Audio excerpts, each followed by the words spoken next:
Vai. Sobre deísmo moralista terapêutico, fundo, vê o que o Christian Smith ele fala sobre isso.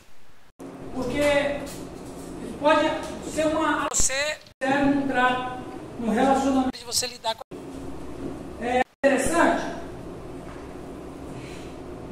Raul disse Na maçonaria, né? Esse deísmo moralista. isso forte. Esse teólogo que ele vai falar aí. O teólogo Raul falou assim, ele falou, ó, a igreja está cheia de tudo. Verdade. Porque todos somos de origem. Veja que interessante. Unificação e protestante, vocês. Não sei se vocês já perceberam isso. Talvez já perceberam. O período do Concílio de Trento, que foi ela geral com os protestantes. Ruptura. Na doutrina, na teologia. Pragmática. E teve uma ruptura de apóstolo. Qual é o apóstolo preferido dos romanos? Pedro. Qual é o apóstolo que ficou para os protestantes? Paulo. Verdade. Pedro, ele, do judeu, ele, que é o que o romanismo diz.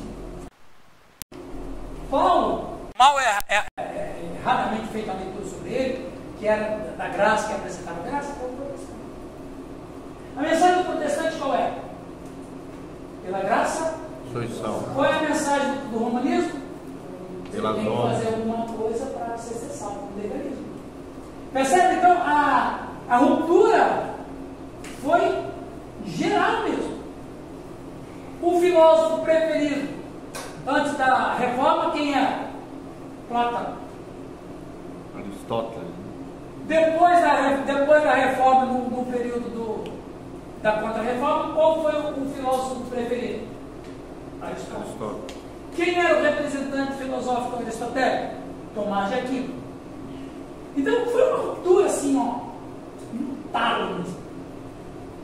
E essas divisões carnais, que inclusive ali foi uma divisão que houve até morte, perseguição e morte, é o espírito corintiano. Agora, preste atenção, Ana. Nós estamos falando dos corintianos de uma turma que vivia numa cultura, de uma turma que a vida era pautada por um certo segmento, mas nos nossos dias não, porque teoricamente falando, a nossa cultura já é cristã. A cultura deles não era.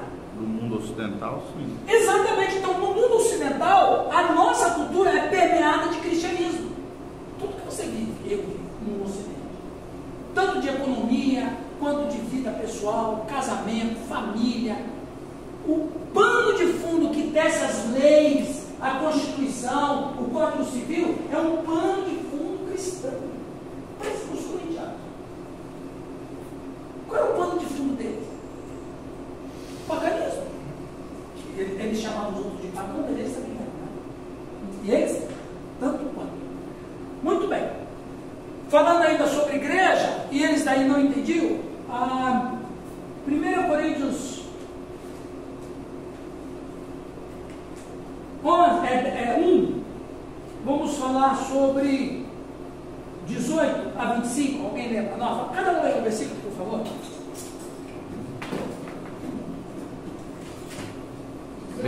Bem alto, tá, gente? Bem alto. Porque a palavra da cruz é loucura para os que perecem, mas para nós que somos salvos é o poder de Deus. Porque está escrito: destruirei a sabedoria dos sábios e aniquilarei a inteligência dos inteligentes. Onde está o sábio? Onde o escriba? Onde o questionador deste século? Porventura não tornou Deus loucura a sabedoria deste mundo? Visto que na sabedoria de Deus o mundo não conheceu por meio da sabedoria humana, agradou a Deus salvar aqueles que creem por meio da loucura da pregação. Porque os judeus pedem sinal e os gregos buscam sabedoria. Nós pegamos a Cristo crucificado, que é escândalo para os judeus e loucura para os gregos. Eita. Mas para os que são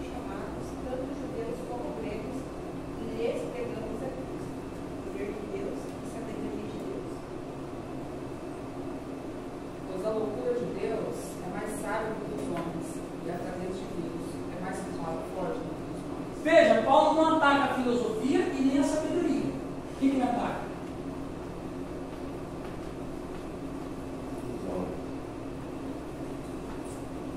Porque ele vai dizer no final do texto o quê? Poder de Deus e sabedoria de Deus. Ele não ataca nenhum outro. A questão toda é que os corintianos usavam a razão como base para interpretar a vida. E ele disse: não, a razão não é base para interpretar a vida, a razão é base para entender a sabedoria de Deus. A sabedoria usada para entender a razão, usada para entender a sabedoria de Deus, você vai conhecer o poder de Deus e a sabedoria. E agora ao contrário. Voltamos mais uma vez a isso aqui. Até porque nem tudo de Deus se explica racionalmente. Não. Inclusive, vamos falar sobre isso um pouco. Inclusive, a filosofia nunca, não tem erro na filosofia e nem na razão humana. Pelo contrário, razão e fé andam juntas. Aí que o Strong vai dizer que razão e fé andam juntas sempre, e quando a razão chega no seu limite, a fé toma conta. Porque a fé, ela é o quê? Subproduto da razão. Eu ia dizer isso aí. Muito bem. Eu gosto do slogan da frase da Igreja do Giovanni. Igreja Casa da Rocha, uma igreja que tem fé? Inteligente. Pega a visão, pai.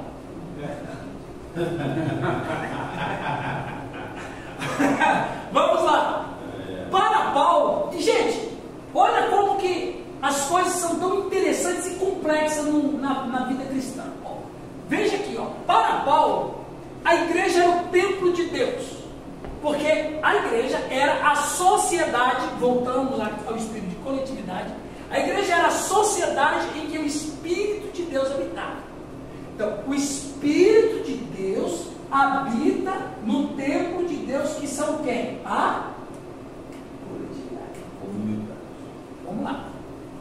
Se os homens introduzirem discórdia, luta e divisões na sociedade, nessa que é a igreja, e na comunidade da igreja, destrói o templo de Deus em duplo sentido. E aí às vezes as pessoas não entendem que Deus não vai perdoar quem destrói o templo de Deus. É matar alguém? Não, não é isso.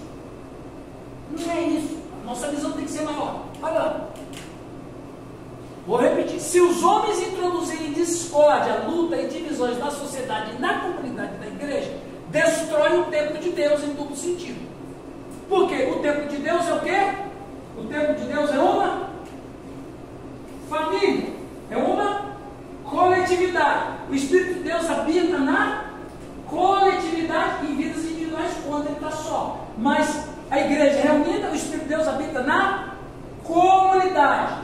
Se eu semeio discórdias na comunidade, o que eu estou fazendo com o templo de Deus? Destruindo. Olha que coisa séria. Outra coisa que eu escrevi para vocês pensar. O distintivo da igreja é o amor pelos irmãos. Devem sempre lembrar que aquele que destrói esse amor, olha a seriedade, e essa comunidade destrói a igreja, portanto o templo de Deus.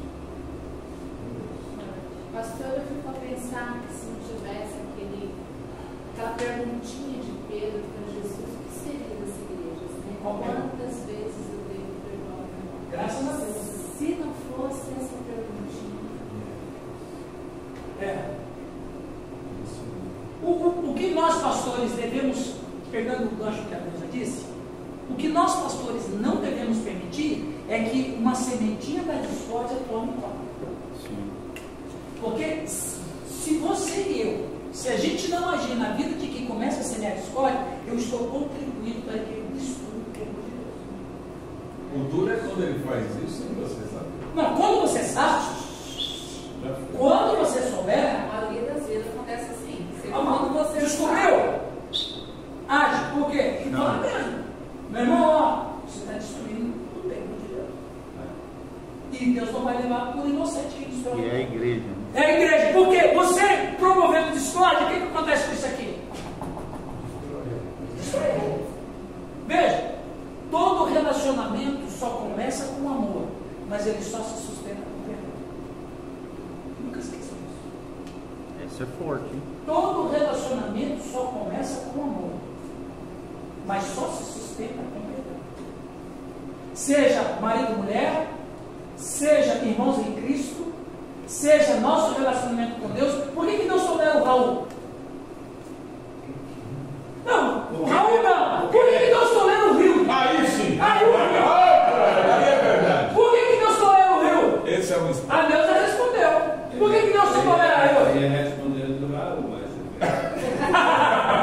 Por que Deus tolera o Rio? eu sou baiano, sou. Aqui, ó, você está entrando aqui, ó. Você está entrando aqui. Porque Ele perdoa você todo dia. Se Deus não nos perdoar todo dia, Ele nos destrói. Coitado. Então a gente começa o relacionamento com Deus por amor, mas a gente só fica na presença dele porque Ele nos perdoa. Não somos consumidos. Não somos consumidos. Agora, As misericórdias. olha a profundidade agora, exatamente. Então, a igreja de Corinto começou por causa de quê? Do amor de Deus. Mas ela está sendo destruída pelo quê? Por atacar esse amor. Aí entra aí a questão do perdão. Você quer acabar com o sectarismo? Quer acabar com a semente da discórdia? Perdoe. Perdoe. Isso aí, né, é a base, né, gente, da nossa vida. Vamos lá. A causa ou raiz das divisões. Uma concepção errônea de sabedoria, 1 Coríntios 18, 3, 4. E do ministério cristão, 1 Coríntios 3, 5, 4, 13. Uma explicação sobre as várias denominações cristãs. Preste atenção, eu quero trazer isso aqui. Por que eu quero trazer isso para vocês? Um dia uma pessoa me falou assim: pastor, Deus é um só? É. Por que tem tantas igrejas? Mas quem diz que as igrejas estão divididas? Cada um tem seu trono, né? Igreja, ela não está dividida, ela está diversificada. Espalhada. Exato. A igreja está diversificada. Uns têm uma teologia, outros têm outra teologia, mas o fio condutor qual é? Cristo. Qual é o fio condutor da gente? Cristo. Cristo. Cristo Jesus. É o fio condutor. Essa diversificação das denominações, muitas vezes, tem um ingrediente do poder e a falta do amor. Então vamos lá, essa denominação não conversa comigo, eu não convido esse, da gente, você entendeu? Cadê o amor? Né? Então nós não temos unidade, a gente tem união. Unidade não. Então não tendo amor, amor mesmo, que envolve o perdão, sim, a humildade, relacionamento, né, a mansidão, e não vamos ser hipócritas, não existe. Se não existe, não existe Cristo, o Espírito de Cristo. É verdade. Então a gente vive uma fantasia, aquele farisaísmo, eu estava no fundo, irmão. Estava na sua. E não pisa no meu terreno, não. E é verdade, não é? E agora? Então veja, você pode ter. Você pode, por exemplo. Veja, Apimentar. no século I existiam as igrejas locais. Ok? Cada igreja local vivia de acordo com aquilo que eles aprenderam e cresceram. Você tem problema de um? E uma por cidade. Mas veja, o apóstolo Paulo, quando ele escreve para as igrejas, ele não escreve uma carta para uma igreja que não é igual a outra. Sim. Porque na verdade todas são diversificadas. É a mesma necessidade. Mas ele sempre fala do fio condutor. Quem? Cristo. Cristo. Então veja, existe igreja e igrejas. Igreja e corpo de Cristo são sinônimos, né? Então, igreja do grego eclésia, um grupo das prefeituras e pretorias romanas, que significavam assembleia ou ajuntamento humano nas praças. Igrejas, no caso, são ajuntamentos, apenas um fenômeno histórico, antes do Cristo. Então, Cristo, ele ressignificou a palavra igreja. Isso aqui era uma igreja. O que era uma igreja no mundo grego, que depois passou para o mundo romano e que criou-se a cultura grego-romana? Igreja, essa aqui era uma eclésia, era uma eclésia. Cada um vai falando alguma coisa. Isso aqui é um ajuntamento de povo. Então a igreja aqui estava reunida, vamos dizer que isso aqui era uma igreja política. Eles estavam reunidos ali para discutir o político. Aí você tem um orador, você tem uma tribuna, você tem alguém que escreve, etc. Isso aqui é uma igreja, uma eclésia. É uma assembleia, né? É uma assembleia.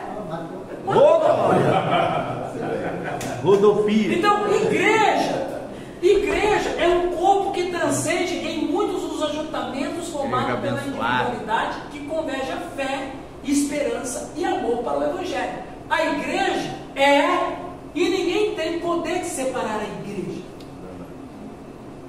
Ela está acontecendo agora. Ela está acontecendo na eternidade. Né? A gente estudou isso no Apocalipse, que quando lá em Apocalipse capítulo 12, o ancião diz que foi expulso de uma vez por todas o acusador que acusa os nossos irmãos de dia e de noite. Então os cidadãos celestiais olhavam para o cristão desse mundo e viam-os como irmãos. Ou seja, no tempo e na eternidade, a igreja é uma coisa só. Hoje em dia, o fato de... Aqui é o problema, vamos voltar ao que o Raul disse, tudo isso aqui. Hoje em dia, o fato de estar ligado a uma igreja, ir à igreja e a própria igreja em si, saiu do seu foco original. Na maioria dos casos, o que significa cada um desses itens? Está ligado a uma igreja, praticar uma religião para ficar bem com Deus. Não sei, você faz uma pesquisa na sua comunidade. Faz uma pesquisa assim, você põe várias perguntas, mas põe uma pergunta para despistar. Você põe 5 perguntas, mas você só quer saber de mim. Você sabe que você tem que fazer isso, né? Você na filosofia tem um nome. Aí você põe lá. Por que você frequenta a você? Há uma grande confusão entre fé cristã e religião, entre santidade e religiosidade, entre igreja e organização. Essa confusão faz com que certas decisões tomadas geram conflitos entre fé prática e o que se ensina, entre o que se fala e o que se faz. Eu trouxe ali um texto para a gente discutir. Alguém lê Hebreus 12, 14? Agora eu quero falar principalmente quem é assembleiano. Isso. O relógio, essa hora que você acorda, Sidney? Essa hora que você acorda? Não, essa é a hora que eu busco as crianças na escola. Lê lá, Hebreus, o que diz Hebreus 12, 14? Isso. E a santificação sem a qual ninguém verá o Senhor. Esse texto ele é tão interessante que ele diz: seguia base a santificação. A eminência desse texto, gente, é o seguinte. A interpretação geralmente que se dá esse texto é esse aqui: se eu não for santo, eu não vou ver Deus. Não é isso, Marcos? Pastor Marcos? Não é isso? Mas é o contrário. Se eu não for santo, as pessoas ali não vão ver Deus. Essa é forte. Hein? Então, quer dizer, a santificação não é que me faz ver a Deus. A santificação faz os outros verem Deus em mim. É esse o sentido de Hebreus 12, 14. Não o contrário. Afinal de contas, nós vivemos para esse mundo para ser luz e sal. A gente tem que fazer o Deus ser conhecido. Como que Deus vai ser conhecido? Através da minha vida. Ou seja, se eu for uma pessoa, um cristão que anda em santidade, os outros vão ver Deus em mim. É esse o sentido do Hebreus, e não o contrário. Ou seja, às vezes a gente faz uma confusão e misturamos tudo numa coisa só. Religião é um sistema humano criado pelo homem. Isso aqui é o anti-realidade. Religião é um sistema humano criado pelo homem para servir o próprio homem a partir de uma perspectiva espiritual. É constituído sobre 3 pilares, aqui o Edmar falou: dogma, tabu e castigo. A religião toda, cristã, islâmica, toda, ela trabalha nesses 3 pilares: dogma, tabu e castigo.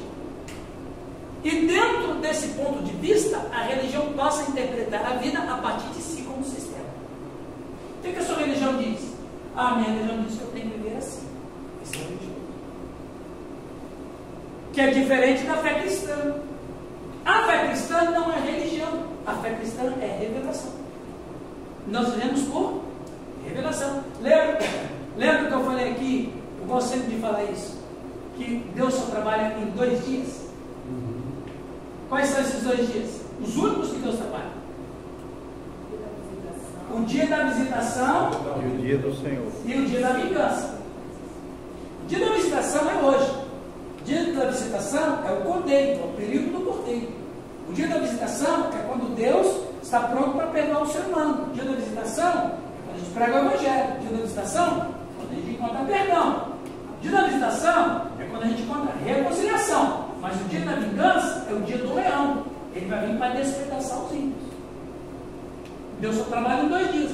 E a fé cristã, ela trabalha dentro dessa revelação. E não o contrário. Olha que coisa interessante, Edmar. A antropologia vai dizer, prestem atenção, a antropologia vai dizer que o mundo religioso, ele saiu do politeísmo para o monoteísmo. Sociologia e a antropologia vai dizer que o mundo sai do politeísmo para o monoteísmo. O que eles querem dizer com isso? O que eles querem dizer com isso? Que o judaísmo e o cristianismo foi um atropelo na história. Foi um acidente de percurso. Mas, o berço da humanidade, que é os sumérios, sabe quantos deuses os sumérios adoravam? Não, isso que é interessante, Marcos. Os sumérios adoravam 2. Aí você pergunta, mas por que começaram a adorar no tantos? Porque Deus se calou e só voltou a falar com Abraão. Quando os povos perceberam que não havia mais comunicação de Deus com os homens, eles começaram a criar Deus.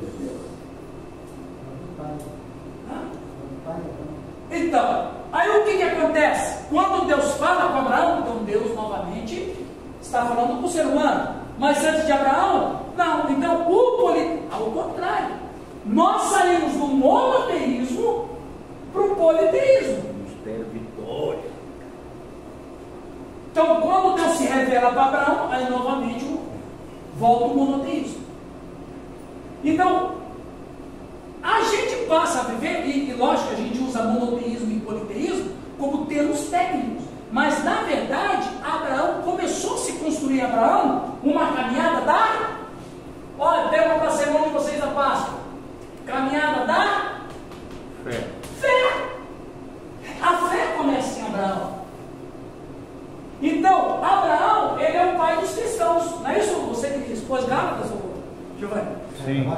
Abraão é o pai dos cristãos. Por que ele é o pai dos cristãos? Porque ele é o pai da fé. Em outras palavras, quem é a igreja é o que está caminhando na fé. E esse é um problema que às vezes a gente vai se atropelando na história, confundindo religião com fé cristã. A gente tem que fazer uma dicotomia disso. A gente precisa ensinar o que é a religião do ponto de vista técnico e sociológico e dizer, gente, a religião é isso, mas nós não somos religiosos, nós somos disso. A igreja de Corinto vivia um tipo de religiosismo. Por quê? Porque a vida deles era um embaraço só. O religioso pensa como divisor. Quem é da fé cristã pensa como união. Vamos dizer aqui, qual é a igreja melhor?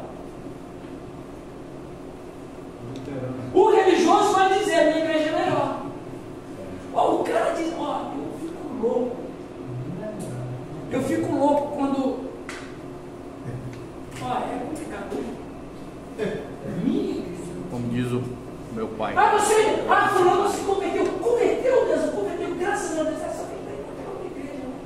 Agora, só falta ser crente. Eu sou universal. Eu sou universal. Não, mas você pode mudar lá em Luciano.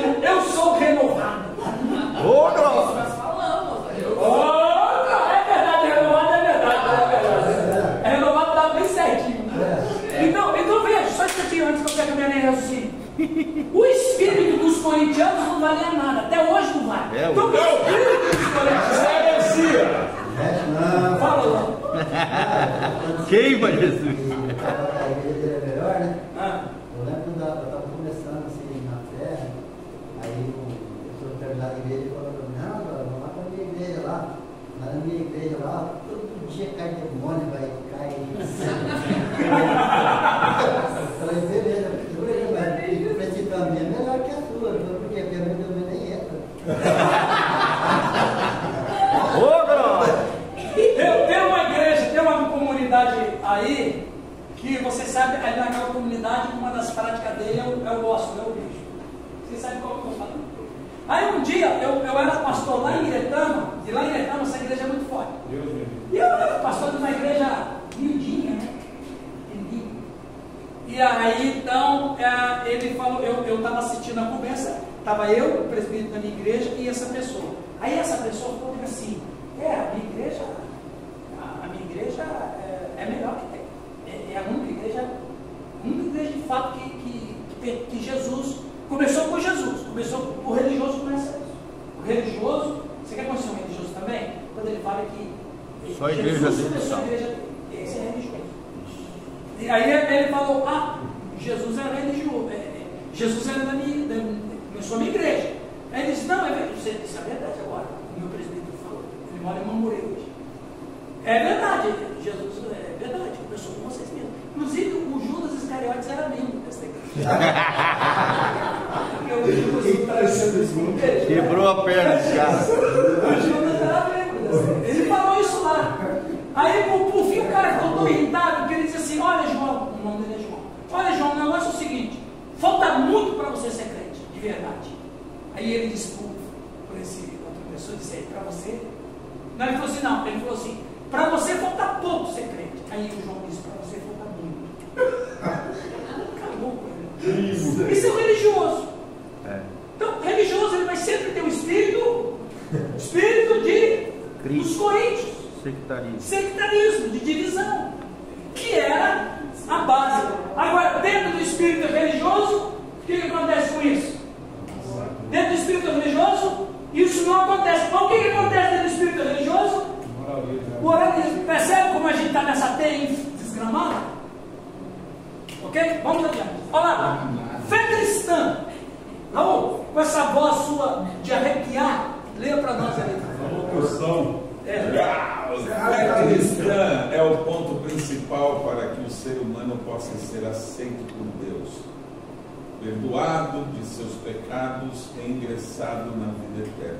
É a única forma do homem pecador encontrar a justificação e o perdão de Deus sobre os seus pecados. A fé em Cristo nos torna justos diante de Deus. Exatamente. Então, a fé cristã é o ponto principal para que o ser humano possa ser aceito por Deus, perdoado de seus pecados e ingressado na vida eterna. Então, o que os corintianos não estavam entendendo era exatamente isso. Igreja como ajuntamento humano. É interessante essa questão de Romanos, isso mexe muito comigo. Porque Deus ilumina o pé. Romanos 17. Mão no coração quando falar de como pronunciar esse nome. Cadê o broche? Obrigado, a próxima aula eu vou vir com o broche. Quem quiser aqui, eu faço pedidos para vocês. Okay? Pastora, pelo amor de Deus, não dá ideia. É igual o Francisco Cacica. Ô, louco! Veja, só que nós somos protestantes. Assim, o justo viverá por fé, não por religião. O justo viverá por fé. Então, a questão é, visto que a justiça de Deus, Romanos 1,16, visto que a justiça de Deus se revela no Evangelho de fé em fé. Agora, eu pergunto para todos vocês teólogos, visto que a justiça de Deus se revela no Evangelho, como e o que é a justiça de Deus? A justiça de Deus é uma só. Alguém tem que morrer. Não foi isso que ele falou dos nossos pais? Sim. alma que pecar, essa morrerá. Porque Adão come o fruto. Perdão, Eva come o fruto, Adão está de pé. Ele come o fruto. Ele vê que Eva não morre. E ele perguntou para Deus o que quer morrer. Deus explica para ele. Um texto não diz, mas você entendeu só para ele. Aí ela fala assim: Adão, eu não morri. A serpente tinha razão. Ele comeu. O fato de Adão ter comido, tem gente que às vezes, né? Oh, não, mas eu. É verdade, ela não morreu. Lembra da verdade? Ok. Aí, para eles não morrerem, um animal morreu no lugar deles. Porque Deus fez uma roupa para eles. Aí a justiça de Deus vem, século após século, alguém tem que morrer. Quem morre? O cordeiro. O cordeiro vai morrer. Até que vem o poder de Deus que tira o pecado. Aleluia. Isso é fé. Um texto, eu gosto de falar, o texto do João Batista é fantástico. Eu falei isso lá na igreja do Jeová. As pessoas falam assim: por que João Batista batizou Jesus se Jesus não precisava ser batizado? Olha o diálogo dos dois. Aí algumas pessoas, que eu não critico, cada vez que dá uma resposta a esse texto interpretativo, não tem nada assim herético. Mas veja, quando Jesus chega na beira do rio, o João Batista falou o que para ele? Vamos prestar atenção. O que João Batista fala? Eu só digo, eu que tenho que ir a ti. Aí Jesus diz uma fala que às vezes as pessoas não lê, às vezes a gente não lê. Aí o que Jesus disse? Convém que assim seja. Convém que a justiça de Deus seja feita. Qual é a justiça de Deus? Alguém. Quem é o sumo sacerdote de Deus? João Batista. Ele era filho de Zacarias e Isabel. Zacarias era da tribo de Levi e a mãe dele era da tribo de Arão. Ou seja, sumo sacerdote só pode ser quem é da tribo de Arão. O templo se corrompe pelos romanos. Isabel, João tem uns 17 anos, ela vai para o deserto com os essênios. Deus tirando o seu sumo sacerdote da corrupção do templo. O João Batista fica lá no deserto, esperando o Messias. Quando o Messias aparece, o João Batista já está lá. Aí quando o sumo sacerdote põe a mão no cordeiro para sacrificar, aí acontecia a expiação dos pecados. Quando Jesus é batizado, o João Batista, que é o sumo sacerdote de Deus, toca no cordeiro. Depois ele vai dizer: eis o cordeiro de Deus que tira o pecado do mundo. O cordeiro do Antigo Testamento só expiava. O cordeiro do Novo Testamento tira. É o João Batista exercendo o papel do sumo sacerdote. E aí a gente vai ver que é por isso que o Cristo usa a palavra justiça. João me batiza porque a justiça tem que ser feita. Então, o João, quando põe a mão no Cristo para batizar, ele já começa a anunciar que aquele cordeiro vai morrer. Isso é fé. Então, a gente vai ingressar o povo onde? No caminho da fé. É esse aqui que é o problema que os coríntios não entendiam. Ok? Alguém quer falar alguma coisa? Fica à vontade. Eu poderia falar mais aqui sobre João Batista, mas só para a gente pensar. Aí Jesus tem uma admiração tão grande por João Batista, que as pessoas, quando começam a criticar o João Batista, Jesus repreende. Ele fala assim: exalta. O que vocês pensam que vão ver no deserto? Um caniço agitado no vento? Não. O que vocês acham que vão ver uma pessoa de roupa fina no deserto? Não, roupa fina é os que estão no palácio. Aí ele fala de João, e olha o que ele fala: vocês viram um profeta? O que ele disse? Mateus 11? Não, muito mais do que um profeta. O que é mais que um profeta? Um sumo sacerdote. E por quê? Esse sumo sacerdote apresentou o Cristo. Cordeiro de Deus. Batista com uma admiração tão grande, como se ele estivesse falando assim, ó, ele só não é menor do que eu, porque eu sou Deus. Entre os homens ninguém é maior. Tá certo? É fantástico. É lindo, é lindo, é lindo. Isso é o quê? É o caminho da fé. O justo viverá pela fé. Vamos ter Amém. Amém. Ô, glória. Vamos dar um glória aí. Ô, glória! Pratica Certo? Esse é penteca. Ok. Gente, é sempre Deus trabalhando em prol da salvação do homem. Agora, só um detalhe, né? Por favor, vamos ouvir um detalhe do Raul Clay. Respeita! O time de Corinto aí. O time. O time de Corinto não era só Corinto, né? Era uma diferenciação de povos ali, que Sim. era portuário. Sim, tinha Fenícios, traços. Então cada um vinha com Deus. Então imagina ali uma discussão, uma reunião, Oh! os caras e o Paulo explicando. Exatamente. Ah, não, para. Você lembrou bem, não? Você lembrou muito bem. Você imagina lá um cara do Oriente, né? Ele chega lá e ele vai falar: o Oriente sempre foi permeado de ocultismo, desde sempre. Aliás, os judeus só aprenderam, só passaram a crer na existência do demônio e de Satanás quando eles ficaram cativos lá na Babilônia. Antes disso eles não acreditavam. Aliás, eles nem acreditavam que a serpente era um músculo. Eles acreditavam que era uma simbologia. Então, o Oriente era carregado de misticismo, carregado de ocultismo. Aí os caras chegam lá e vão apresentar o quê? A fé dos caras, meu. A religião deles, a minha é melhor. A gente trabalha com o mundo. Aí você pensa cada um ali explicando a sua. A igreja embarcou nisso aí. E para eles era cultural, é isso aí mesmo. Cada um tem que escolher o que acha melhor e tem que brigar por isso. Só tem um contraponto. Fala. Pensar a questão aí.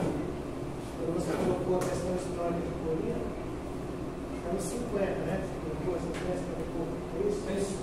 Então, praticamente é a mesma época dos evangelhos. O que eles tinham de material? Só o testemunho público. Só o testemunho público. Solamente. Tem escrito. O primeiro escrito, né, foi Tessalônica em 49. O que o pastor pregava?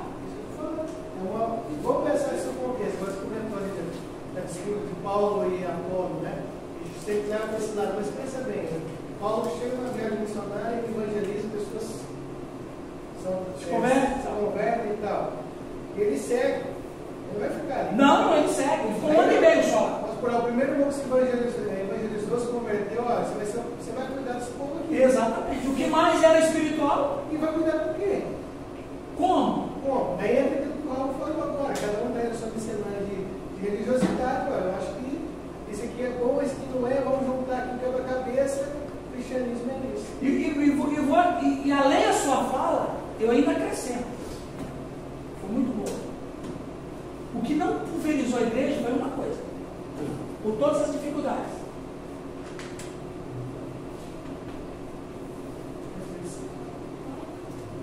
O que a igreja não foi pulverizada foi a presença do Espírito Santo. Porque, como eu falei, nesse momento assim, é fácil de falar assim da questão. Muito fácil. Mas se coloca no lugar, se contextualiza. Você não tem Bíblia, você não tem livros. A mídia, você não tem celular, você não tem nada. Você não tem um material teológico produzido. Nada. E aí, por isso, viu, Edmar, que eu vejo hoje muitos pastores pregando Corinto sem estar no mundo deles. Uma lente corintiana. Uma lente, você olha, observa o mundo, a vida cristã, como eu disse há pouco, nós temos um fundo cristão. Os caras não tinham. Era isso aí. Então veja, Cristo foi ascendido ao céu lá mais ou menos no ano 34. A igreja de Corinto apareceu 20 anos depois. Então quer dizer, você tem 30 a 40 anos. O primeiro material foi produzido 30 anos depois que Cristo subiu ao céu. Então, Qual material? a carta de Paulo aos Tessalônicos. E o de daqui? O Didaquê, ele era um escrito litúrgico, ele não era dogmático. carismático, ele não era doutrinário. Ele não era doutrinário? Não, ele era litúrgico. Ele dizia, Ele era doutrinário. ele dizia o que lá? Ele dizia os 12 pontos Didaquê. Didaquê, do grego didascalia, que é ensino. É uma cartilha de ensino, principalmente de liturgia. Como deveria ser o batismo, como deveria ser a ceia, quem é que deveria ser a liderança. Eles tratavam isso. Mas a igreja nunca reconheceu como autoridade de Questões organizacionais. Era um manual, o primeiro manual de atos ministeriais. Primeiro catecismo. O livro do Foi o ministro. Didaquê. Então o Didaquê ele não era teológico, doutrinário. O Didaquê era um manual de como que você vai proceder nos cultos. Como vai fazer o batismo, como vai fazer a ceia, como que vai aceitar a liderança, como que vai organizar, enfim. Então, o primeiro escrito de peso foi o escrito de Pedro de Paulo, que a própria igreja reconhece. Né? Vamos partir para o finalmente? Mas não está fora. Nossa! Igreja como ajuntamento humano, se estiver junto com o Evangelho, elas continuam. Se estiver indo contra o Evangelho, Jesus quer que ela acabe. Jesus mesmo disse isso nas cartas às igrejas que está no livro do Apocalipse. Igreja como ajuntamento humano, se estiver junto com os evangélicos, eu já repeti aqui. Uma pessoa pode participar de uma igreja local e mesmo assim ser irmão em Cristo de outra pessoa que frequenta outra igreja local, pois todos estão ligados na igreja. As igrejas são ajuntamentos que fazem parte da igreja como corpo místico de Cristo. Ok? Nesse sentido, tem muita gente dentro da igreja local que não está ligada à igreja verdadeira, corpo de Cristo, e que apenas está congregando por uma série de fatores psicológicos, culturais, sociológicos, por necessidades relacionais, mas que no fim não tem nada a ver com o corpo de Cristo do Evangelho. Por que você vai lá na igreja? Porque eu gosto do louvor de lá. Legal. Eu gosto lá porque lá é legal. Eu gosto lá porque lá tem show. O pastor não fica pegando o pé da gente. O pastor lá não fica pegando o pé da gente. Eu vou lá porque tem sempre cantores lá. Eu vou lá porque sempre tem um pastor famoso lá. Eu gosto lá por causa disso. É um entretenimento, eu gosto. Mas isso não é igreja. Pastor Rio vai estar lá. Você sabe que tem alguns irmãos que é terrível. Nós temos 2 igrejas em Londrina e não veio nenhum daqueles filisteus para o acampamento de retiro. Aí um falou assim, não, a gente não vai lá no acampamento não, porque nunca tem um atrativo lá. Você chama um cantor, chama um cantor famoso aí e tal. Eu fiquei sabendo essa história. Eu até sei quem foi que falou isso. Eu estou querendo muito pegar.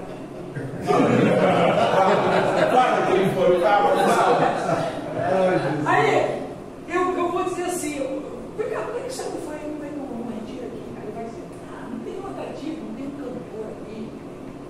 Eu vou dizer para ele assim, olha, a gente pode até contratar um cantor para vir, mas você vai pagar o preço.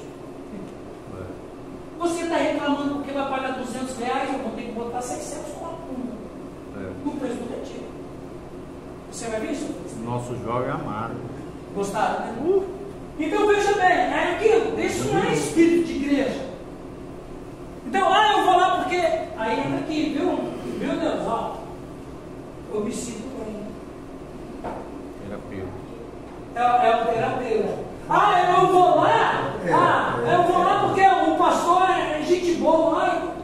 Então, se a pessoa vai lá congregar por fatores psicológicos, culturais, sociológicos e por necessidades relacionais, não tem nada a ver. E esse cara vai dar problema. Mas eu acho que é inevitável isso não acontecer. Não vai ter, com certeza. Porque o início, todas as pessoas, elas vão para a igreja debaixo de uma expectativa. Se elas já tiveram uma visão pastoral, elas gostaram do pastor, por isso elas vão lá. Se elas estão doentes, elas vão porque elas querem receber uma bênção, receber uma oração. Eu não vejo nada errado nisso. Eu só vejo errado ela permanecer dessa forma, ou seja, é uma pessoa com um tempo de igreja já, fazendo parte da igreja, não tem uma consciência que ele faz parte da igreja, ele não precisa ter atrativo nenhum. Exatamente. Volta no slide. Se o cara continua sempre assim, tem coisa errada com ele. E aí vai dar problema lá. Paulo Borges. Pode falar. Paulo Borges, quando diz que a igreja não é lugar de dar, é lugar de. Não é lugar de receber, é lugar de dar. E a gente vai só para receber. O problema do Jesus é só isso. Um contraponto ali. A igreja de Jesus no Novo Testamento, as pessoas não eram essas? Faz o quê? A igreja de Jesus no Novo Testamento, no ministério, as pessoas não eram essas? Quais? Os psicológicos, claro. doentes, enfermos, paralíticos, rejeitados da sociedade. Sim, não, porque a igreja só nasceu depois do Pentecostes. Não, sim, mas agora, quem procurava por Cristo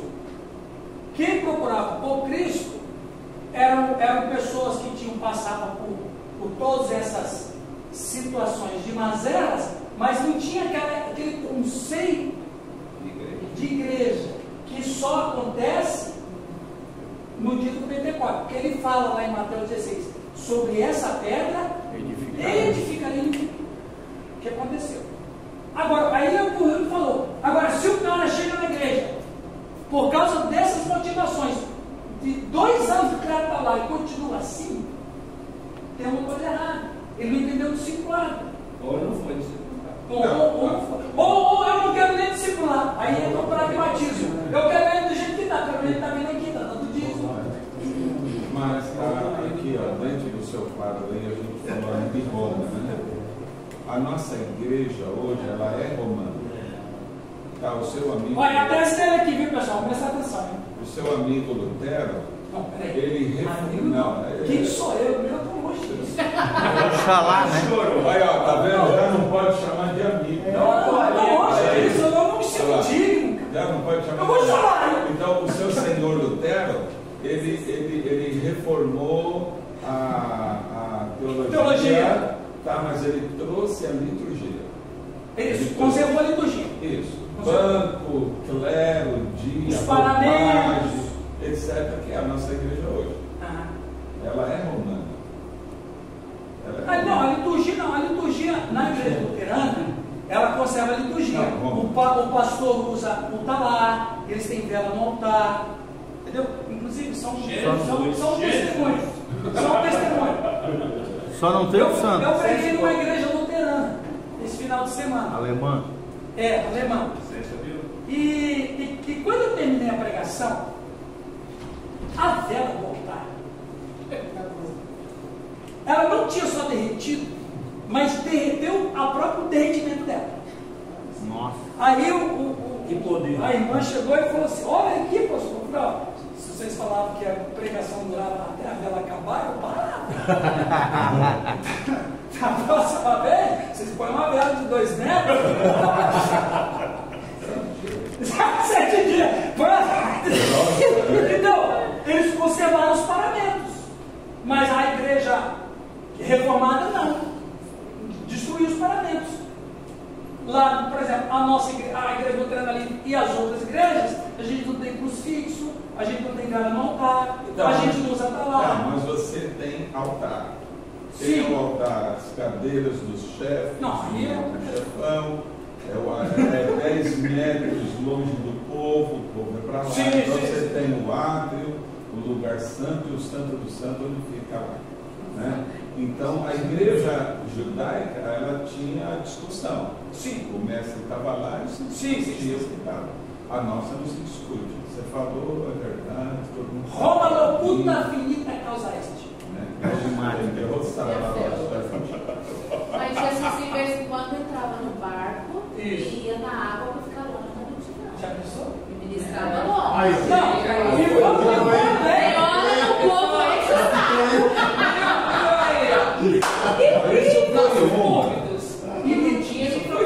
E foi longe. Quando a discussão começava, ele teve uma igreja que expulsou o próprio Cristo. O Cristo estava lá na terra. Ô pessoal, vocês estão esquecendo alguma coisa aí? Não. Vamos terminar. 3 unidades da igreja. Unidade metafísica. Essa unidade começa em Cristo e não começa no fato de que as pessoas se aceitem uns aos outros, mas que todos foram aceitos por Cristo. Eu tenho que aceitar os outros porque eu fui aceito por Cristo. Eu tenho que perdoar o outro porque eu fui perdoado. Se alguém tem ou não comunhão com o outro, é um problema de mesquinharia humana, pois Deus em Cristo nos aceitou. Essa é a unidade metafísica. A unidade do corpo de Cristo, os dons que Deus tem dado aos cristãos, mesmo que não haja um conhecimento prévio, mas podemos ser abençoados com o dom de alguém, e isso nos dá unidade. Exemplo, alguém que canta bem, alguém que prega, etc. Ou seja, você está num culto, então o irmão prega, ele está me abençoando com o dom dele. Eu vou cantar, eu vou abençoar o dom que eu tenho. O outro tem revelação, ele vai me abençoar com a revelação que ele tem. O outro tem livro, ele vai me abençoar. Percebe? Isso forma uma unidade da igreja. Os dons servem para abençoar uns aos outros. É unidade no corpo de Cristo. E unidade física e histórica. Mesmo havendo igrejas das mais variadas, presbiteriana, luterana, batista, eu luterana ali tem encaixado só para provocar vocês. Que haja a possibilidade de um convívio sadio e santo, e que a cidade onde tais igrejas estão inseridas possam ver um grupo unido no essencial. Ok? Dentro dessa perspectiva de igreja, existem dois tipos únicos de igreja. A igreja invisível, que acontece na eternidade, que acontece por causa do sangue do Cordeiro, e que liga todos os cristãos do passado, do presente e do futuro, onde não há placas denominacionais e onde prevalece o sentido místico e espiritual. Igreja não é prédio, não é parede. Na verdade, Deus é um Deus vivo e quer morar em casas vivas. Existe a igreja local, organizada, onde a pessoa é discipulada, batizada, oficializada, onde ela tem responsabilidade espiritual, grupal, corporativa e financeira. Mas esta forma de igreja não está acima da primeira. Ela só existe para poder atuar no mundo social organizado, onde tem que ter CNPJ e ser reconhecido pelo governo. Esse é o tipo de igreja. Tá? Para concluir esta colocação em duas perspectivas. As mais variadas igrejas e suas diferenças são apenas preferências de organizações de igrejas, mas estão unidos naquilo que é essencial. Mas sempre vendo as periferias doutrinárias se perdem nisso. Exemplo, uns administram a igreja com presbíteros, outra conjunta de diáconos, outras com a congregação, etc. Estamos separados por algumas perspectivas doutrinárias diferentes. Exemplo, um pensa que tem que ser batizado por imersão, o outro por aspersão e derramamento. Quando alguém fica cheio de Deus, nos diz que foi batizado pelo Espírito Santo, outros dizem que é plenitude do Espírito Santo. Quando alguém está cheio do Espírito Santo, uns dizem que deve falar em línguas, outros dizem que deve ser uma vida moral, com uma boa conduta, etc. O Rupertus Meutenius, teólogo luterano do século XVII, nas coisas essenciais, unidade. Nas não essenciais, liberdade. Em todas as coisas, apaga. Não, tira não, volta lá. E na verdade isso é um lema da reforma universal. O próprio apóstolo Paulo ficou no Espírito Santo. Isso, exatamente. Você vai caminhar no grupo? Vou colocar no grupo, vou colocar no slide. Cara, todos os slides. Falei se eu estou devendo com o slide? Não, né?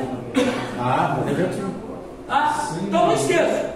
Nas coisas essenciais, unidade. Nas não essenciais, liberdade. Em todas as coisas, amor. Ok? Vamos parar aqui? Vamos. Aí, Matheus. Para responder aos Deus responder as orações do Rio, vamos. Amém, irmão? Amém.